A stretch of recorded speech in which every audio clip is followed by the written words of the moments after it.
علیکم۔ وعلیکم السلام ورحمۃ اللہ۔ حضرت آپ کی بارگاہ میں سوال عرض ہے۔ جی، حضرت امام حسین نے اپنے چچا زاد بھائی مسلم بن عقیل کو پہلے کوفہ کیوں بھیجا؟ اس کو بیان فرما دیں۔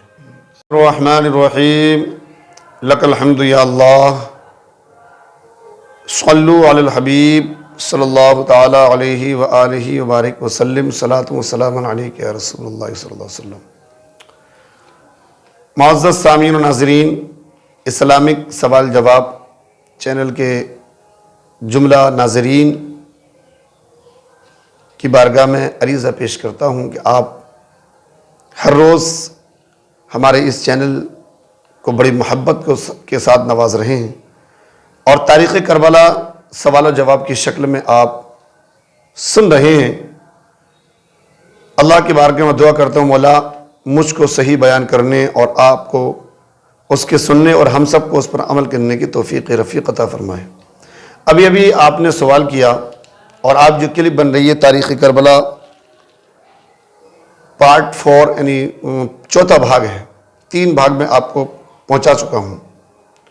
آج کا سوال ہے کہ امام پاک امام حسین مکہ پہنچ گئے اور مکے میں اپنی زندگی گزار رہے ہیں، پھر آپ نے اپنے چچا زاد بھائی مسلم بن عقیل کو پہلے کوفہ کیوں بھیجا؟ خود کیوں نہیں گئے؟ پہلے اپنے چچا زاد بھائی مسلم بن عقیل کو کوفہ کیوں بھیجا؟ یہ آج کا سوال ہے۔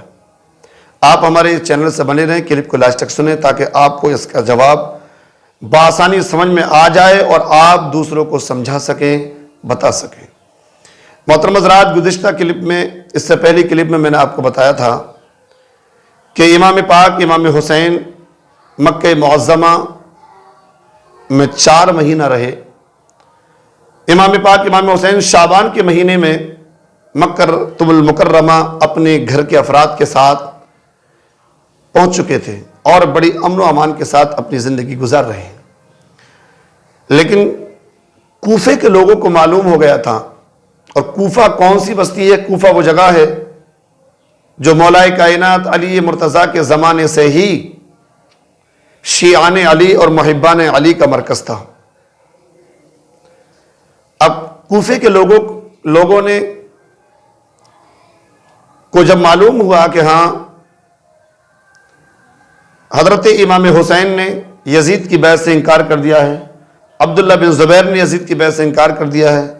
جو جلیل القدر صحابہ ہیں انہوں نے یزید کی بیعت سے انکار کر دیا، اور امام پاک امام حسین یزید کی بیعت سے انکار کر کے مدینہ چھوڑ کر مکہ آ گئے، تو کوفے کے لوگوں نے بروایت تاریخ طبری سلیمان بن سرد کے مکان پر ایک میٹنگ لی، اور سب جو شیعان علی تھے، محبان علی تھے، وہ سب وہاں پر جمع ہوئے، اور سب نے یہ فیصلہ کیا کہ ہمیں یزید کی بیعت کسی بھی حال میں قبول نہیں کرنی ہے، یزید کی حکومت کو ہمیں تسلیم نہیں کرنا ہے، اور اپنا اس وقت ہمارا اگر کوئی سردار ہے تو وہ علی کا بیٹا امام حسین ہے، اس وقت اگر کوئی بیعت کے لائق ہے تو وہ علی کے بیٹے امام حسین ہے، اس وقت ہماری کوئی رہبری کے لائق ہے تو علی کے بیٹے امام حسین ہیں۔ سب نے یہ عہد کیا کہ ہم ان کے پاس عرضیاں بھیجتے ہیں، خطوط بھیجتے ہیں، قاصد بھیجتے ہیں، تاکہ وہ ہمارے پاس آ جائیں اور ہم ان کے ہاتھ میں ہاتھ دے کر یزید کے ظلم و بربریت کا خاتمہ کر دیں۔ پھر یہ عہد کیا کہ سب لوگ یہ عہد کرو کہ ہم ان کے ساتھ بے وفائی بدعہدی نہیں کریں گے، ان کے ساتھ ہم وفاداری کو پیش کریں گے، اور ان کے ہاتھ میں ہاتھ دے کر اپنے تن من جان سب کو قربان کرنے کے لیے حاضر رہیں گے۔ یہ عہد ہوا، اور عہد ہونے کے بعد ایک خط لکھا گیا، اس خط پر جو کوفے کے معزز شخصیات تھیں ان کے دستخط ہوئے، اور وہ خط مکے کے لیے روانہ کر دیا جو امام حسین کے لیے تھا۔ مکہ معظمہ میں 10 رمضان المبارک 60 ہجری کو پہلا خط حضرت امام پاک امام حسین کے پاس مکہ میں پہنچتا ہے۔ امام پاک امام حسین نے اس خط کو پڑھا۔ اس خط کا مضمون یہی تھا کہ امام، اس وقت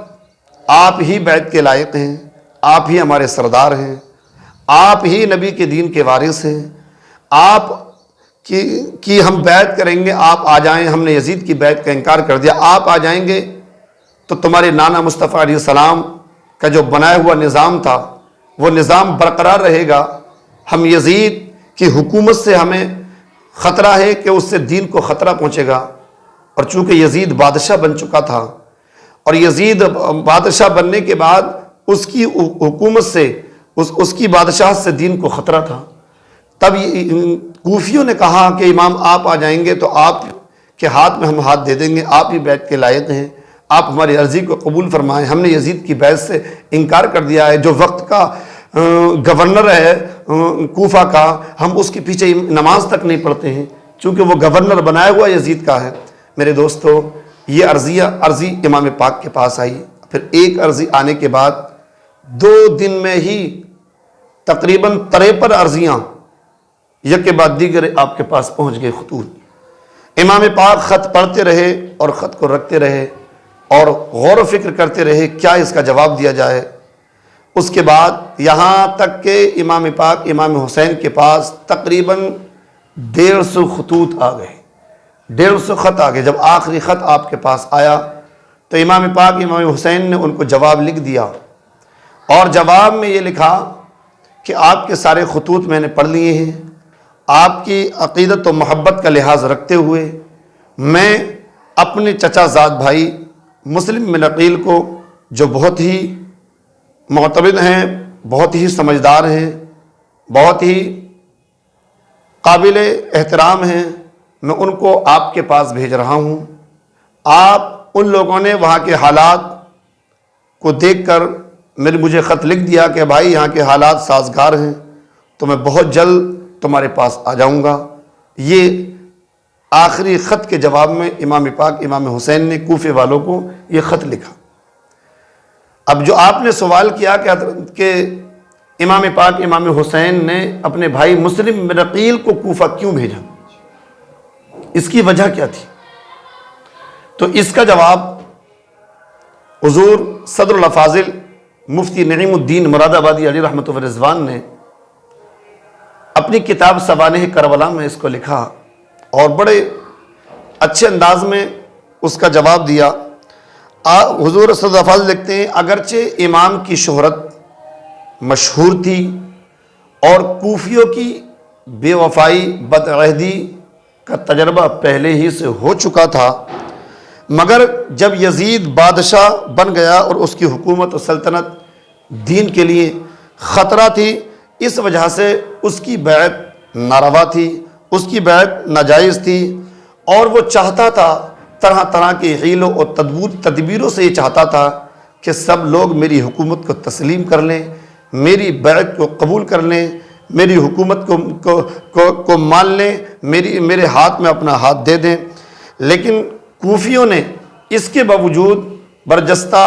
یزید کی بیعت کا انکار کر کے اور امام پاک امام حسین کی بیعت کے طالب ہوئے اور امام پاک کی بیعت کے لیے عرضیاں بھیجنا شروع کر دیں کہ آپ آ جائیں تو ہم یزید کے ظلم و بربریت سے بچ جائیں گے۔ امام پاک کے پاس جب یہ عرضیاں پہنچیں، یہ خطوط پہنچے امام حسین علیہ السلام کے پاس، اب امام پر لازم تھا، کیا تھا؟ امام پر ضروری تھا ان کی عرضیوں کو قبول کرنا۔ اگر آپ ان کی عرضیوں کو قبول نہ فرماتے تو اور ان کو یوں ہی چھوڑ دیتے تو پھر اس کا مطلب یہ ہوتا کہ ایک قوم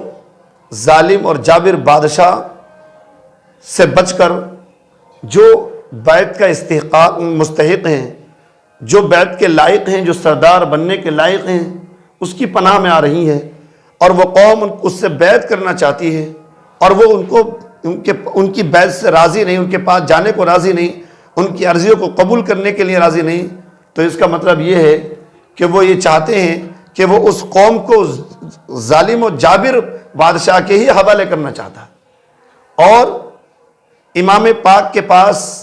اللہ کی بارگاہ میں کوفیوں کے اس مطالبے کا جواب کیا ہوتا اگر امام ان کی عرضیوں کو قبول نہ کرتی ہے؟ اور کوفی کل میدان محشر میں اللہ کی بارگاہ میں عرض کرتے، مولا ہم نے یزید کے فسق و فجور سے، یزید کی ظلم و زیادتی سے بچنے کے لیے امام وقت کو، برحق کو، تیرے محبوب کے نواسے کو بلایا تھا، ہم نے ان سے مدد مانگی تھی، ہم نے ان کی بیعت کے لیے ہم راضی ہوئے تھے، اگر وہ ہم اپنا ہاتھ ہمارے ہاتھ میں دے دیتے تو ہم ان کے ہاتھ میں اپنا ہاتھ دے کر یزید کی ظلم و بربریت، یزید کی عیاشی اور مکاریوں کا ہم خاتمہ کر دیتے۔ اگر یہ سوال کوفی کل میدان محشر میں امام پاک کے سامنے کر دیتے، اللہ کی بارگاہ میں کر دیتے، تو امام پاک کے پاس ان کا جواب کیا ہوتا؟ اس لیے امام پاک امام حسین علیہ السلام نے ان کی عرضیوں کو قبول کیا۔ اچھا، مسلم بن عقیل کو کیوں بھیجا؟ اس لیے کہ کوفے والوں کی عرضیاں تو یہ تھی کہ آپ آ جائیں، اور جو مکے میں جلیل القدر صحابہ تھے، حضرت عبداللہ بن زبیر، حضرت جابر، حضرت عبداللہ اور بھی مشہور صحابہ جلیل القدر تابعین جو آپ کے رفقا تھے، آپ کے محبین تھے، آپ کے اقارب تھے، ان کا کیا کہنا تھا؟ وہ آپ کی اس رائے سے بالکل متفق نہیں تھے کہ آپ کوفہ جائیں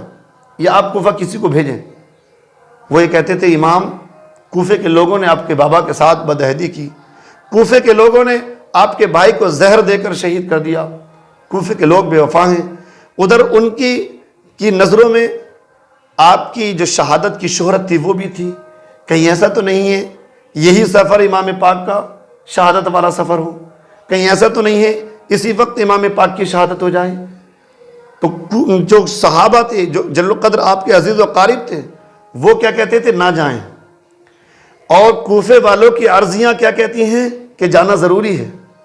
امر بالمعروف و نہی عن المنکر پر اگر عمل کرنا ہے، نیکی کی دعوت دو، برائی سے روکو، اس پر عمل کرنا ہے۔ اللہ کے اس حکم پر عمل تو یہ کہتا ہے دعوت حق کے لیے مجھے بلایا جا رہا ہے، اگر میں دعوت حق کے لیے نہ جاتا ہوں تو کل میدان محشر میں رب کو کیا جواب دوں گا؟ ادھر عزیز و قارب صحابہ آپ کی رائے سے متفق نہیں۔ اب حضرت امام پاک کے سامنے بڑا سخت مرحلہ تھا۔ تب حضرت امام پاک امام حسین نے کوئی ایسا راستہ تلاش کیا کہ جس سے وہاں نہ جانے کا کوئی شرعی عذر مل جائے، کوئی شرعی راستہ مل جائے، اور جاؤں تو کوئی ایسا راستہ مل جائے جس کی وجہ سے جو میرے عزیز و قارب وہاں جانے سے روکتے ہیں ان کی دل جوئی بھی ہو جائے، ان کے دلوں کو تسلی بھی مل جائے۔ تب حضرت امام پاک امام حسین نے اپنے چچا زاد بھائی مسلم بن عقیل کو اپنا نمائندہ بنا کر بھیجا۔ کیوں؟ اس لیے کہ اگر وہاں کے حالات سازگار نہ ہوں گے، وہاں کے لوگ بدعہدی کریں گے، وہاں کے لوگ بے وفائی کریں گے، وہاں کے لوگ دھوکہ دیں گے، جو کہہ رہے ہیں زبان پر ہے وہ ان کے دل میں نہ ہوگا، تو پھر میرا بھائی خط لکھ دے گا کہ یہاں کے حالات سازگار نہیں ہیں، تو پھر وہاں نہ جانے کا شرعی عذر میرے پاس ہوگا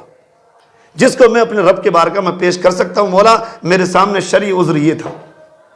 اور اگر میرا بھائی مسلم بن عقیل وہاں کے حالات کے بارے میں لکھ دے گا کہ وہاں کے حالات سازگار ہیں، وہاں کے حالات اچھے ہیں، وہاں کے لوگ جو خطوط میں لکھ رہے تھے وہ ان کے دلوں میں بھی ہے، وہاں کے حالات کو لکھنے کے بعد جب خط آ جائے گا تو پھر صحابہ کے دل کو بھی تسلی ہو جائے گی، جو عزیز و قارب ان کو سمجھانا چاہتے تھے ان کے دلوں کو بھی تسلی ہو جائے گی۔